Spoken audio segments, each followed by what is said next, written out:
What's up, guys? Welcome back to the channel. We got another SPQR video for you today. We're taking a look at another one of the Persian scenarios. This is video 2 of 3 in our Persian scenario trilogy, and this one is called Deadlier Than the Male. So let's take a look. This one's kind of relating to Artemisia here. So both players have equal denarii as normal, but the Persian player includes Artemisia in addition to the rest of the warband. The enemy player is the defender, while the Persian player is the attacker. And here, a little bit different deployment than we typically see. So this is basically opposite table quarters, and the full table quarters, so 24 by 24, assuming a 4-foot board, 4x4. The defender deploys all their models, and then the Persian player. So again, you'll get to see, as the Persian player, you'll see where they're deploying, what their plans are, what their army's composed of, and really what they might be able to do. Now, again, you being the Persian player and being forced to take Artemisia, which definitely is not a bad thing, so you will definitely want to get her into action and ideally hunting down and killing enemy heroes, because that's really where she excels. Both players roll a dice. The highest player will take the first phase, so it's definitely not one where the Persians automatically get to go first or anything, but so leaving it up to that. But of course, depending on how you have some of your heroes kitted, you might be able to influence that a little bit as well. No other special rules for the mission here. And then victory conditions. So basically, if the defending player manages to kill Artemisia, good freaking luck, he claims victory. If the Persian player manages to kill every enemy hero, they claim victory instead. So this is basically a scenario dedicated to her and just showing off how awesome and badass she is.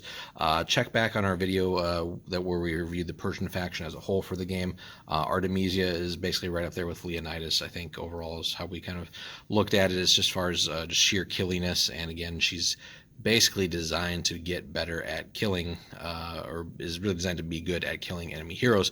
So this is an interesting scenario for her here. So ideally, you'll want to keep your heroes well away from her, and especially if you don't have many of them, because really it's virtually impossible to have certainly any lower level heroes that hope to stand up for her or against her even like more than a turn.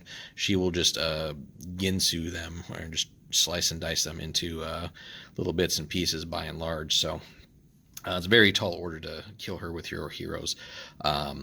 So the way you're going to take her down, though, is she's obviously a monster in combat, but she is vulnerable to range. So if the Persian player is not protecting her well enough as they're trying to hunt down your heroes, then that's how you might take her out, or just overwhelm her with sheer numbers in combat, especially things that hit really hard when they charge, like i.e. cavalry and other nasty things like that, or just units that have the quantity, but also like enough armor and stuff to potentially survive and just start whittling her down. She isn't going to just walk through an entire army, although depending on the dice, she might do pretty well and kind of scare off chunks of your army. But yeah, she's not impervious. So she's certainly incredibly scary, but that's how I would approach that there. So as the defender, you definitely are probably well advised to keep your heroes away from her, unless you're packing something like Leonidas himself, and then it would be a hell of a fight nonetheless. But yeah, in most cases, if this is like a lower level game, lower points level game, you don't have very many heroes or high level heroes or anything like that, just stay the hell away from her. But she's still going to probably come and try and chase you down. So like I said, getting at her with missiles, lots of like just good charges or things that have a chance to negate or weaken armor, getting charges off, other things like that. Just drowning her in bodies is maybe one way to go. Now, that being said, it's not just Artemisia you're facing. Of course, you're facing the rest of the Persian players list. So, and obviously the Persians have a good range of troops to help accomplish what they need to do.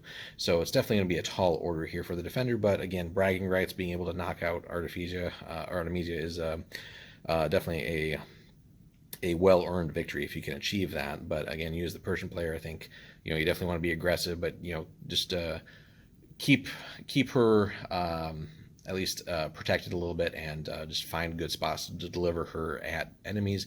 She can kill whole units on her own, smaller units certainly of lighter troops and stuff like that, but you're trying to hunt down their heroes, which she will also do incredibly well at. So really cool mission, guys. Definitely worth playing just for fun and seeing if you how much you can take down with Artemisia if you're playing the Persians, or if you can actually manage to drop her as the defending player. No points, or not points, but no like time limit set on as far as turns. Again, it's always nice to see that. Otherwise, I mean, mean, depending on how the battle goes, eventually, you know, attrition will catch up with one side or the other. So probably for like, if this were more of a competitive like tournament type of thing where we'd try and create something similar just for generic heroes, regardless of who has what side, we'd probably want to set some sort of turn limit, but nonetheless, just a fun, flavorful scenario for campaigns, certainly, and again, featuring Artemisia. And we're going to take a quick step back here and actually take a peek at her just as a reminder for everybody. So she is a whole hell of a lot of points. So, but again, just the sheer amount of talents that she has, and basically she's designed, she's basically dual wielding here and just crushing people with that. So, you know, starting off with 3 melee dice plus 3 to her rolls and all that. She's got great agility. Armor's not so great, and again, that's about the only way to drop her is just to like push quantity of damage through, especially like missile fire will eventually drop her. She does not get a shield, but with the way her blades work, she can kind of parry long or missile fire too, if I remember correctly. She does have a bow too, which is kind of scary for her to be sniping potentially at some of your heroes or just lone or small units and stuff like that. So that's kind of crazy as well. Just the leather armor and then the 2 swords, which again, all of her talents really are geared towards making her just awesome at that.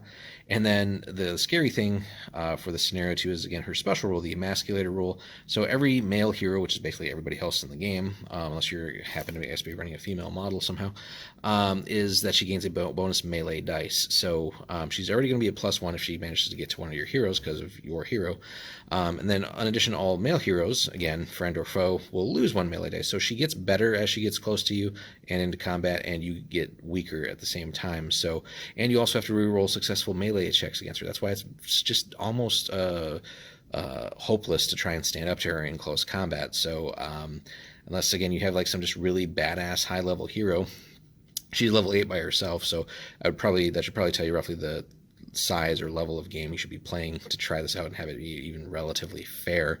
And you know, hey, again, if you manage to drop her with one of your heroes, you built sort of a generic hero up to take down this badass legend here.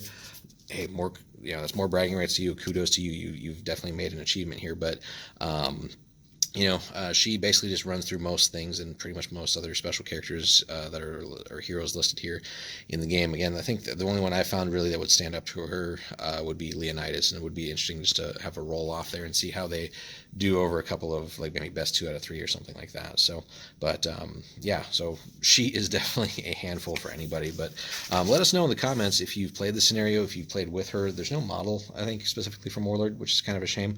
Especially if they would model it after Ava Green. But yeah, let us know if you've played the scenario, what your experience has been so far, win or lose. How have you managed to take her down or just keep her away from your heroes? Things like that.